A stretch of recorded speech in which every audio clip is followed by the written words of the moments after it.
किसी ने बड़े कमाल की बात कही है कि आंख दुनिया की हर चीज को देख पाती है, मगर आंख के अंदर कुछ चला जाए तो उसे कभी नहीं दिखाई देता। ठीक ऐसे ही इंसान दुनिया की हर बुराई को, हर कमी को देख पाता है, मगर खुद की बुराई या कमी उसे कभी नहीं दिखती। एक छोटी सी कहानी, ये कहानी एक बादशाह की, जिन्हें अपने कुत्ते से, अपने डॉगी से बड़ा प्यार था। वो शाही अंदाज में रहता था। उस राज्य में लोग कहते थे कि काश हम बादशाह के कुत्ते होते तो हमारी जिंदगी थोड़ी ठीक होती। वो अपनी प्रजा पर कम ध्यान देता था, सारा ध्यान, सारा खर्चा अपने डॉगी पर करता था।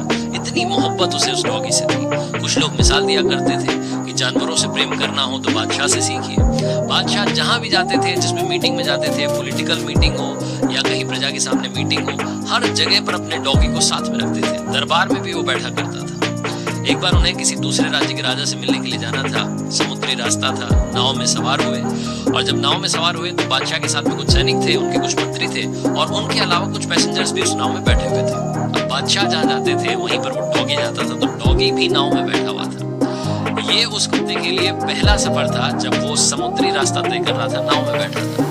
वो डॉगी बादशाह के साथ था। जैसे ही नाव रवाना हुई तो पानी में जब नाव चलती है तो जो हलचल होती है उसकी वजह से वो डॉगी अनकंफर्टेबल फील करने लगा। वो असहज महसूस कर रहा था, इधर से उधर उछाले मार रहा था, उछल कूद कर रहा था, इधर से उधर जा रहा था बार बार। तो जो बाकी पैसेंजर्स थे उनको भी डर लग रहा था। हर कोई डॉग के साथ में कंफर्टेबल नहीं होता, तो उनको लग रहा था कि कहाँ मतलब बादशाह अपने साथ में लेकर के आ गया। अब उस डॉग के उछल कूद करने की वजह से नाव में बड़ी चिंता हो रही थी कि कहीं नाव पलट ना जाए, कहीं कोई पैसेंजर पलट ना जाए, कहीं कोई दिक्कत ना हो जाए।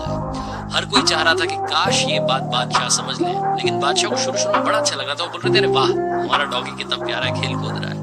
थोड़ी देर के बाद में ये चीज उन्हें भी इरिटेट करने लगी। उन्हें लगने लगा कि कहीं कोई खतरा ना हो जाए, इस डॉग के बार बार उछलने कूदने की वजह से कहीं नाव ना पलट जाए। लेकिन वो कैसे समझाए डॉग को, वो तो उनके दिल के करीब था।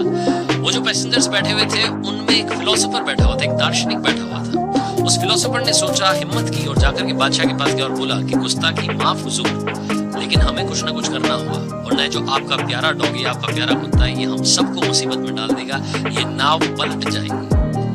बादशाह ने कहा कि ठीक है, आप क्या करना चाहते हैं, आपको जो समझ में आ रहा है आप कर लीजिए, मेरी तरफ से आपको इजाजत है। वो दार्शनिक गया अपने पैसेंजर्स के पास में, जो उसके साथी बैठे हुए थे, उनको जाकर के बोला, दो लोगों को क्या हो, मेरे साथ एक काम करना है।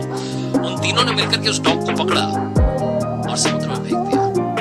और जैसे ही समुद्र में कुत्ता गिरा वैसे ही उसकी जान पर बनाई। वो समझ नहीं पाया क्या करे, मतलब तड़पता हुआ, तैरता हुआ आकर के नाव को पकड़ लिया उसने।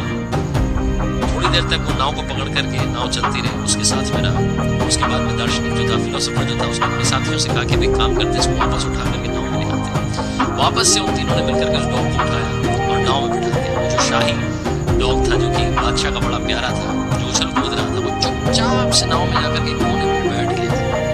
बादशाह को समझ नहीं आया, पैसेंजर्स को समझ नहीं आया कि क्या हो गया। अचानक से इसकी उछल कूद बंद हो गई। तो बादशाह ने पूछा उस दार्शनिक से, फिलोसोफर से, कि क्या किया, जो इतना उछल कूद रहा था वो अचानक से पालतू बकरी बन गया। तो फिलोसोफर ने कहा कि बादशाह, बड़ी सिंपल सी बात है, जिंदगी में जब तक खुद पर कोई विपत्ति नहीं आती, खुद पर कोई प्रॉब्लम नहीं आती, तब तक हमें दूसरे की प्रॉब्लम, दूसरे की सिचुएशन समझ नहीं आती। जब खुद की जान पर बनाती है तो हम दूसरे की सिचुएशन अपने आप समझ जाते हैं। सामने वाले की जिंदगी में क्या चल रहा है, किन वजहों से चल रहा है, आप और हम कुछ नहीं जानते। सामने वाले की जिंदगी पर कमेंट करने से पहले 10 बार 12 बार सोचिएगा। ये कहना बड़ा आसान होता है कि लास्ट बॉल पर 6 लग सकता था, लेकिन मैदान में जाकर के उस गेंद का सामना करना जो 150 किलोमीटर पर आवर की स्पीड से आती है, वो एक अलग कहानी होती है। तो इसलिए कोशिश कीजिएगा कि आप दूसरों पर कुछ कहने से बचें, अपनी सिचुएशन को, अपनी लाइफ को अच्छी करने की कोशिश करें। ये छोटी सी कहानी बस यही बात सिखाती है। और याद रखिए कि कमी देखनी, बुराई देखनी, तो सबसे पहले अपनी देखिए, उसे ठीक कीजिए।